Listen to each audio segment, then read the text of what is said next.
Chers élèves, chers étudiants, bonjour et bienvenue à cette nouvelle vidéo qui sera consacrée au rappel des règles de transposition du discours direct au discours indirect.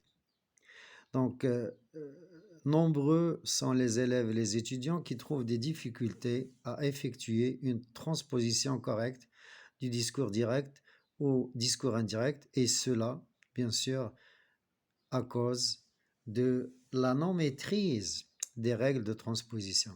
Alors donc, dans cette petite vidéo, dans cette petite capsule, je vais essayer de vous rappeler quelques règles très importantes.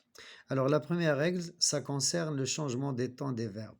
Quand est-ce qu'on change les temps des verbes? Si le verbe introducteur est au passé. Donc, un verbe introducteur, af'alul qawl, dire, déclarer, chuchoter, avouer, crier, ce sont des verbes de la parole. Ce sont les verbes introducteurs. Alors, si le verbe introducteur est au présent ou bien au futur simple, pas de changement d'état.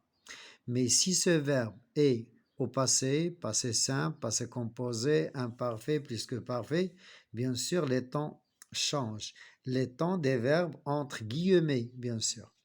Alors, je rappelle quelques temps qui changent. À part ça, les autres temps ne changent pas. Alors, si vous avez au présent, si vous avez au discours direct le présent, donc au discours indirect, ça devient l'imparfait. Si vous avez le passé composé, donc au discours indirect, il devient le plus que parfait. Si vous avez le futur simple au discours indirect, il devient le conditionnel présent.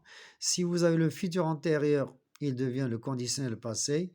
Si vous avez l'impératif, bien sûr, il devient de plus infinitif.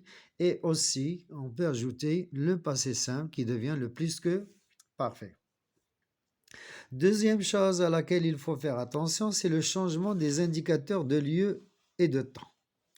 On commence par les indicateurs de temps.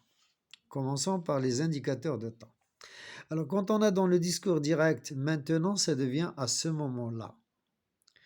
Alors, en ce moment, ça devient au moment même.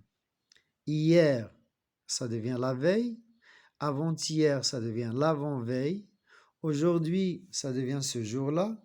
Demain, ça devient le lendemain. Ou après-demain, ça devient le surlendemain. La semaine prochaine, ça devient la semaine précédente. Et la semaine dernière, ça devient la semaine précédente. Et la semaine prochaine, ça devient la semaine suivante. Il y a un an auparavant. Dans une semaine, ça devient une semaine plus tard. Pour ce qui est des indicateurs de lieu, alors quand on a ici, ça devient là. Et quand on a à cet endroit, ça devient à cet endroit là. Voilà, cette vidéo est terminée.